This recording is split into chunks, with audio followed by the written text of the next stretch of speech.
Hello mga katigstugan! Mga oras na yan, tapos na kami ni Mr. maglaba. Ay grabe, nakakapagod talaga. Nung lumabas ako kanina, bibili dapat ako ng downy. Sakto naman at biglang dumaan yung magbibinatog. Hindi ako nagkakamali, last tikim ko pa nito is nung naglilihi pa ako kay Marta. So, buntis pa ako nun. Ang tagal na, diba? Dito kasi sa bahay, wala talagang dumadaan na nagtitinda nun. So, kailangan mo bang pumunta dun sa may labas talaga, dun sa kanto. Kaya as in saktong-sakto, paglabas ko dun, ayun, at biglang dumaan yung magbibinatog. I'm so happy. Oo grabe, 3 piso, 5 piso, 10 piso. Ang dami yan ng dati. Samantala ngayon, 20 na yung binili ko. Ang konti pa, ano ba? O sadyang nakontian lang ako kasi patay gutom ako sa binatog.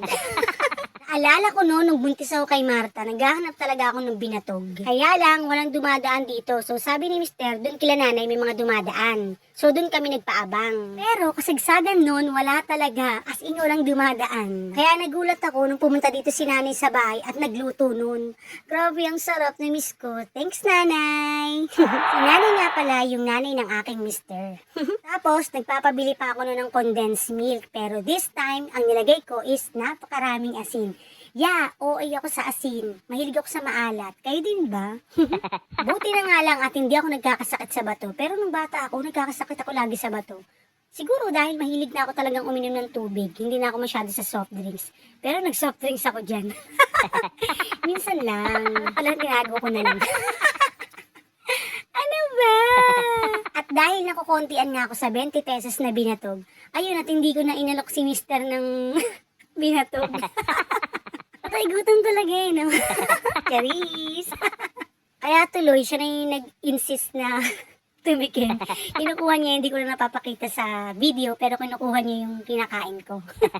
Pero konti-konti lang talaga yung kinukuha niya. Napansin niya siguro hindi ko siya inaalok. Ang damot ko eh, no? Baka kasi yung merienda niya, hindi ko nasabihin kung ano. Walaan niyo. Chika ko lang din, nung kabataan ko, natutukso din ako ng binatog dahil sa palayo ko na togs. Sabi sa akin, binatogs daw. Ang dami kong tawa dun sa batang yun. Ano nga palang pangalan nun? Hindi ko na matandaan yung name niya, pero pag kinakakita niya ako, lagi talagang tinatawag niya sa akin, binatogs, ganun. Meron din sa akin tumatawag lang, tugs, tugs, tugs, tara, tugs, tugs, tugs, ganun. Hindi ko na rin maalala kung anong name niya, basta babae siya.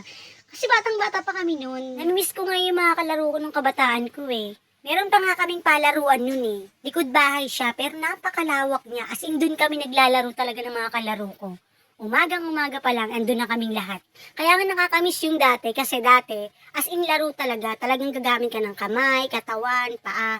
Kasi ngayon, ang mga laro ng mga kabataan ngayon, puro cellphone na lang, di ba? Mas masaya talaga ang mga batang 90s, swear. Di ba, wala na nga tayong halos nakikitang naglalaro sa labas ng mga bata. Lagi na lang nasa loob, hindi sa kwarto, laging nakaupo, kakalaro ng Roblox, etc. Wala nang naglalaro ng goma, ng text, ng jolens, sa bola, bato-bola, tumbang preso, atintero, luksong baka, luksong tinik, tapos yung favorite ko na taya-tayaan. Sa sobrang pagkahilig ko nga sa taya-tayaan, na-aksidente pa ako nun. Nung akmang tatayain na kasi ko ng isa kong kalaro, ayun, nadapa ako. Laki talaga ng sugat ko nun sa tuhod, kaya ang tagal ko din bago nakapaglaro ulit. Naalala ko din yung sugat ko sa noo, nahulog naman ako sa bundok. Habang naglalaro kasi kami nun sa bundok, mayroon kami nakita nagkakagulo sa baba. Ang taas ng bundok. Tapos, kailangan pag bumaba ka, pipigilan mo lang ng paa mo para hindi ka dire-diretso. Hindi ko na-balance, kaya ayun, dire-diretso ako, nauntog yung ulo ko pagbaba ko dun. Sobrang daming nawalang dugo sa akin, buti na nga lang at hindi humantong sa kailangang salinan ako ng dugo. Salinan ng dugo. Sabi kong maraming dugo kasi nga yung damit ko noon that time, hinubad ko na para yun ang itakip ko sa aking noo. Kasi ang dami na talagang dugo. Nasabi kong madaming dugo kasi nga nung pauwi kami papuntang bahay, sabi nung matatanda, buti na lang at hindi pa ako nahihimantay dahil ang dami na talagang dugong tumutulo sa noo ko. Nakakatawa nga at nagmukhang third eye na lang yung sugat ko dati sa noo. Kinailangan talagang tahiin sa ospital. Kaya ayan, may tahi ako sa noo. Naisip ko na lang tuloy, may disadvantage din talaga yung paglalaro sa labas. Kasi kung ano-anong aksidente yung nangyayari. Samantalang pag sa loob ka naman ng bahay naglaro, mas safe ka. Diba? Hindi ganun ka-enjoy kasi iba pa rin talaga yung nag-explore ka. Kasi sabi nga nila, kung mamamatay ka na ngayon, mamamatay ka. Pero kung di mo pa oras, hindi ka talaga mapupuruhan. Ano daw? Pero masasabi ko pa rin masaya yung kabataan ko kahit nangyari sa akin yung mga aksidenteng yun. Kasi eto ako at buhay pa naman. Kumakain ng binatog. May mga hindi magandang nangyari, pero mas marami yung magandang nangyari nung kabataan talaga. Alala ko tuloy yung kantang, Panapanahon ng pagkakataon, may babalik ba ang kahapon? Ay, o siya, hanggang dito na lang. Bye! Tugs, tugs, tuga na!